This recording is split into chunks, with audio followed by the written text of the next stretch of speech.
नमस्कार साथियों, अपना शिक्षक यूट्यूब चैनल पर आप सभी का बहुत बहुत स्वागत है।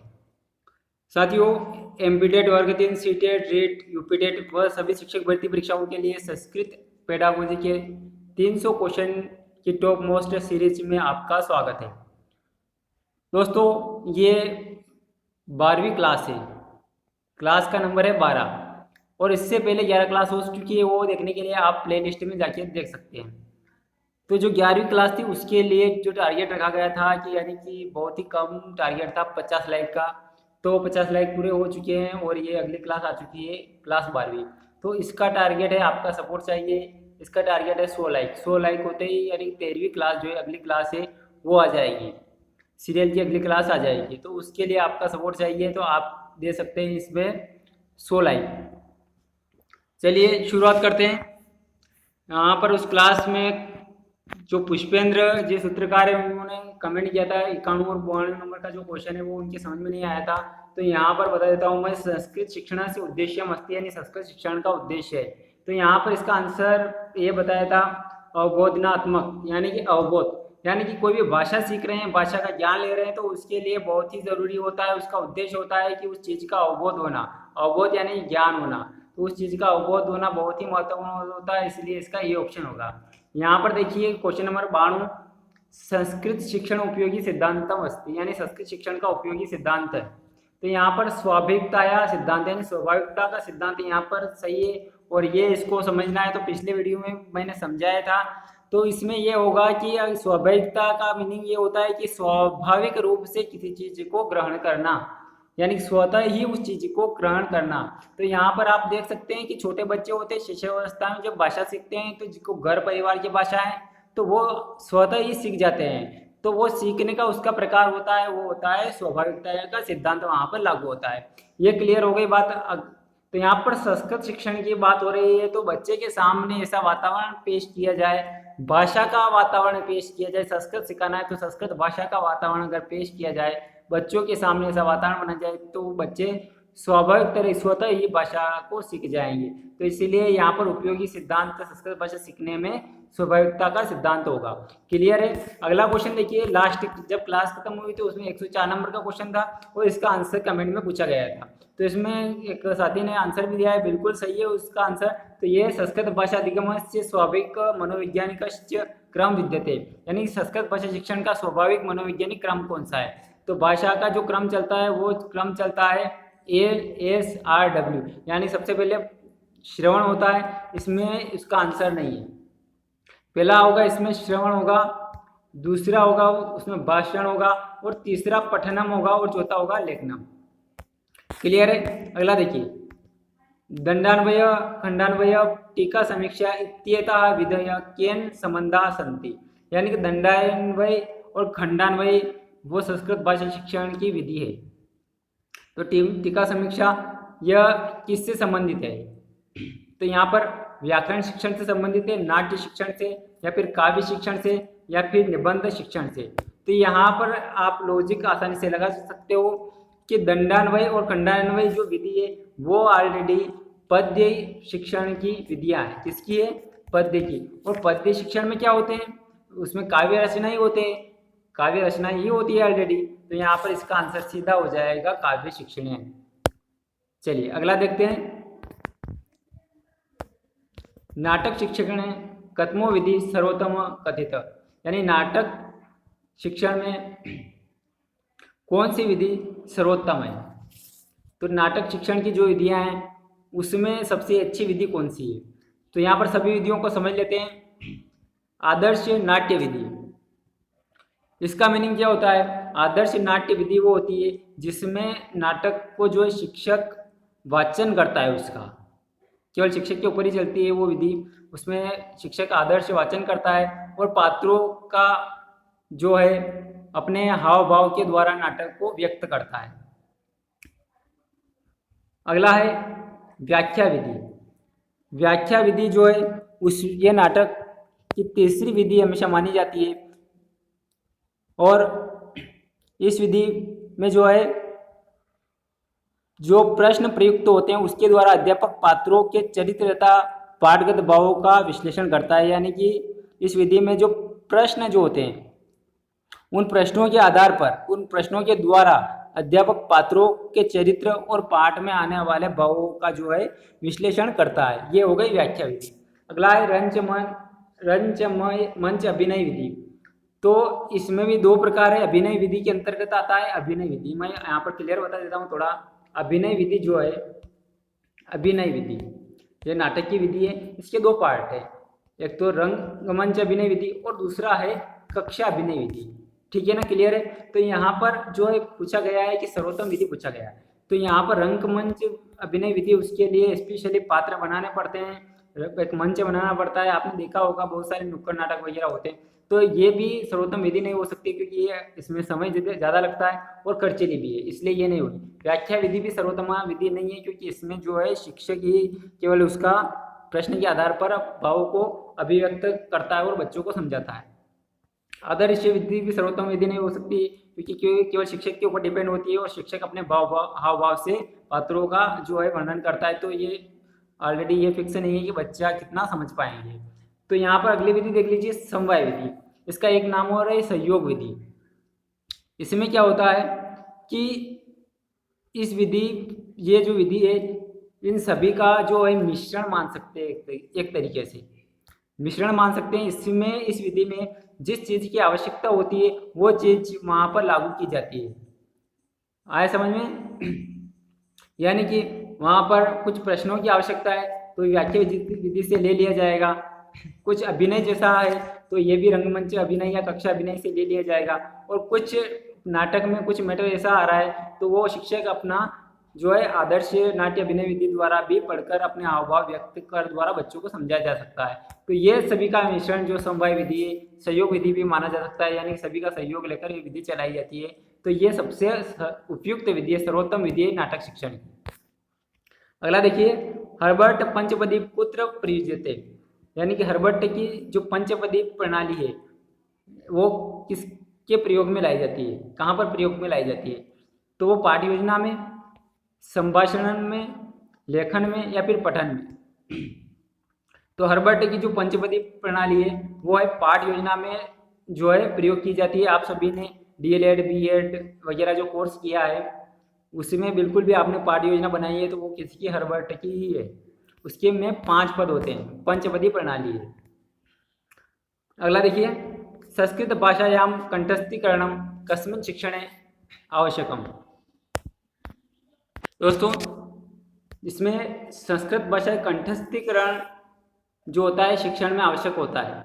तो कंठस्थीकरण कहाँ पर आवश्यक होता है? व्याकरण शिक्षण में होता है, या फिर गद्य शिक्षण में होता है, या फिर कथा शिक्षण में होता है, या फिर नृत्य शिक्षण में होता है।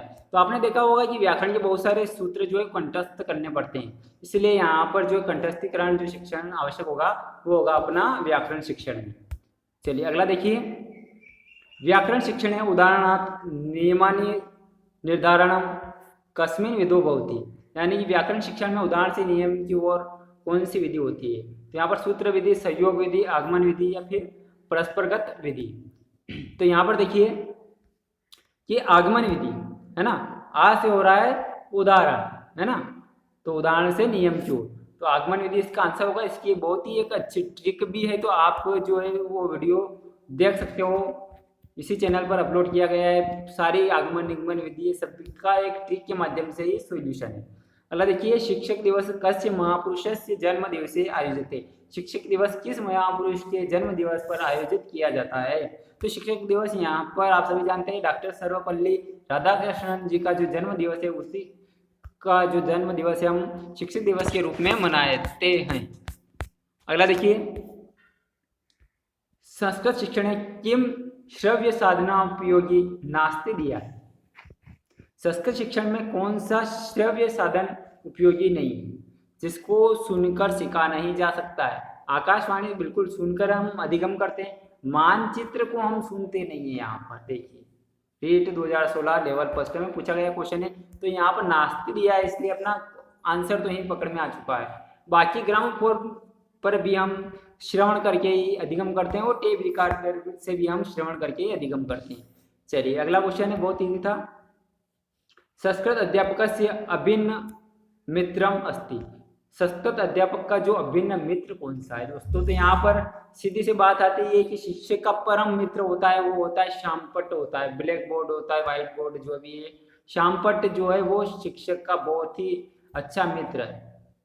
अगला देखिए, भाषा शिक्षणस्य महत्वपूर्ण विशेषता अस्ति, यानी भाषा शिक्षण की सबसे महत्वपूर्ण विशेषता कौन सी है? व्याकरण से ज्ञान, व्याकरण का ज्ञान प्राप्त करना, व्यवहार का ज्ञान प्राप्त करना, शुद्ध उच्चारण और विद्यार्थी ना रुचि। तो यहाँ पर देखिए कि भाषा शिक्षण की सबसे महत्वपूर्ण विशेषता होगी शुद्ध उच्चारण। अगर भाषा शिक्षण के द्वारा आपने व्याकरण का ज्ञान भी कर लिया और उसमें शुद्ध उच्चारण नहीं हो रहा है तो वो व्याकरण का ज्ञान भी कोई काम का नहीं है। उसका जो भाषा शिक्षण का डीप लेवल जो है वो डिपेंड करता है, यानी कि उसकी नींव समझ सकते हो, वो होती है शुद्ध उच्चारण। क्या होती है? शुद्ध उच्चारण। अगला देखिए, आपके जो क्वेश्चन अगर समझ में नहीं आए तो आप कमेंट सेक्शन में पूछ सकते हैं, अगले वीडियो में आपका बिल्कुल आपको सर्टिफाइड किया जाएगा, उनके आंसर दिए जाएंगे, अच्छे से समझाया जाएगा।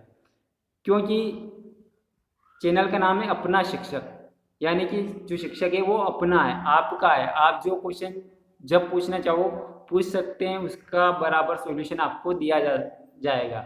बस आपको हमें मोटिवेट करने के लिए बस इतना करना है कि लाइक करना है। क्या करना है? लाइक करना है, क्योंकि बहुत छोटा चैनल है, इसलिए बड़े बड़े चैनल पे तो यूट्यूब उनको पेमेंट भी देता है, इसलिए उनको किसी चीज़ की आवश्यकता नहीं होती है। परंतु हमें कोई पैसा वगैरह कुछ भी नहीं मिलता है, बहुत छोटे हैं, और हम जो चैनल चलाते हैं तो हम मोटिवेट होने के लिए, आपके सामने पेश होने के लिए, कक्षा चलाने के लिए, बस आपका जो एक लाइक है वही काम कर जाएगा। तो दोस्तों आपसे बहुत ही रिक्वेस्ट है कि आपका एक लाइक हमारे लिए बहुत ही महत्वपूर्ण है। अगला है लिखित परीक्षायाम प्रश्न सन्ति। लिखित परीक्षा के जो प्रश्न होते हैं वो किस प्रकार के हो सकते हैं? निबंधात्मक होते हैं, लघुत्तरात्मक होते हैं, वस्तुनिष्ठ होते हैं, या फिर सर्वे। तो आप सभी जानते हैं कि जो प्रश्न लिखते हैं तो वो निबंधात्मक भी होते हैं, लघुत्तरी भी होते हैं और वस्तुनिष्ठ भी होते हैं, इसलिए यहाँ पर डी ऑप्शन होगा सर्वे। अब यहाँ पर मान लीजिए मौखिक प्रश्न की बात आ जाती है तो यहाँ पर क्वेश्चन का अर्थ भी अलग हो जाता है। अगला देखिए, निम्नलिखितेषु अनुवादस्य प्रकार नास्ति। निम्नलिखित में से अनुवाद का प्रकार नहीं है। अनुवाद एक विधि है और उसका एक प्रकार नहीं है। आपको आंसर बताना है कमेंट सेक्शन में। चित्रानुवाद, अक्षरानुवाद, तथ्यानुवाद, या फिर छायानुवाद। अब आप बहुत सारे चित्रानुवाद लगा दो, ये ठीक है ना, परंतु ऐसा नहीं है दोस्तों। संस्कृत शिक्षण है और इनकी विधियाँ हैं, ये अपने अनुसार ही चलती है।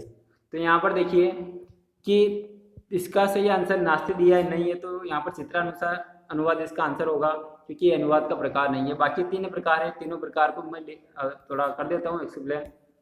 अक्षर अनुवाद, यानी कि इसको शब्द अनुवाद भी बोलते हैं, यानी कि इसमें प्रत्येक शब्द का अनुवाद करके बच्चों को सिखाया जाता है, पाठ को सिखाया जाता है। बट इसमें थोड़ा सा इतना नहीं होता है कि इसमें जो लोकोक्ति और मुहावरे होते हैं वो उसमें ये अनुवाद की ये प्रणाली लागू नहीं होती हमेशा, क्योंकि उसका मीनिंग थोड़ा अलग निकलता है, लोकोक्ति का मीनिंग अलग निकलता है। इसलिए शब्द के अनुवाद द्वारा लोकोक्ति का अर्थ अपन जान नहीं सकते हैं इस विधि द्वारा। क्लियर है? दूसरा देख लेते हैं, छाया अनुवाद, और इसका एक नाम और है भावानुवाद। क्या नाम है? भावानुवाद, यानी कि जो गद्य होता है उसमें भाव के द्वारा अनुवाद करना, यानी कि सॉरी पद्य होता है वो पढ़ा जाता है तो उसका भाव क्या है, लेखक जो लिखता है उसका भाव क्या निकल रहा है, उसके अनुसार उसका अनुवाद किया जाता है। उसमें जो ग्रामर पर ज़्यादा ध्यान नहीं दिया जाता है, जो शब्द अनुवाद होता है उस पर ज़्यादा ध्यान नहीं दिया जाता है, केवल उसके भाव पर ध्यान दिया जाता है, और ये उपयुक्त विधि भी है। अगला है तथ्यात्मक अनुवाद। अब तथ्यात्मक अनुवाद वही चीज़ हो गई मिश्रण वाली। इसमें जो है मिश्रण बोल सकते हैं, इसमें अक्षर अनुवाद का भी मिश्रण होता है और भावानुवाद, छायानुवाद का भी मिश्रण होता है, ठीक है ना। तो ये तीनों जो थे अनुवाद विधि के प्रकार थे, और चित्रानुवाद जो है अनुवाद विधि का प्रकार नहीं है, इसलिए नास्ति दिया है तो ये अपना सही हो जाएगा। अगला देखिए, परिष्कारात्मक शिक्षणम अस्ति। अब परिष्कारात्मक जो शिक्षण होता है वो होता है परिष्कार कर लेना पूरी तरह से, है ना, तो वो होता है उपचारात्मक शिक्षणम। अगला देखिए, संस्कृत भाषा कौशलस्य अंतिम कौशल विद्यते। तो संस्कृत भाषा कौशल का अंतिम कौशल जो है वो होगा लेखन। पहला श्रवण है, दूसरा है संभाषण, तीसरा पठनम और चौथा जो है लेखन, अंतिम कौशल। अगला देखिए, पाठ योजना आविर्भाव अभवत।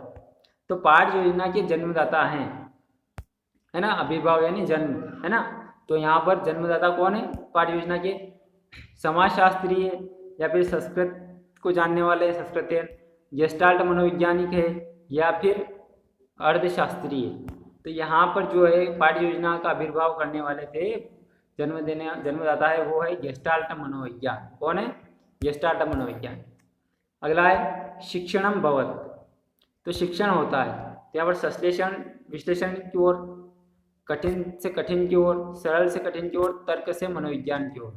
तो यहाँ पर शिक्षण जो होता है संस्कृत में वो होता है सरल से कठिन की ओर। धन्यवाद दोस्तों, वीडियो कैसा लगा है ये भी आपको कमेंट सेक्शन में बताना है, इतनी सी रिक्वेस्ट है, जिससे हमने को वीडियो और सुधारने का, और जो भी आप कमेंट करेंगे उससे मोटिवेशन मिलेगा हमको। इसलिए आप कमेंट सेक्शन में ज़रूर बताएं कि वीडियो आपको कैसा लगा है। लाइक ज़रूर करें और नए हो तो सब्सक्राइब ज़रूर करें। Thank you.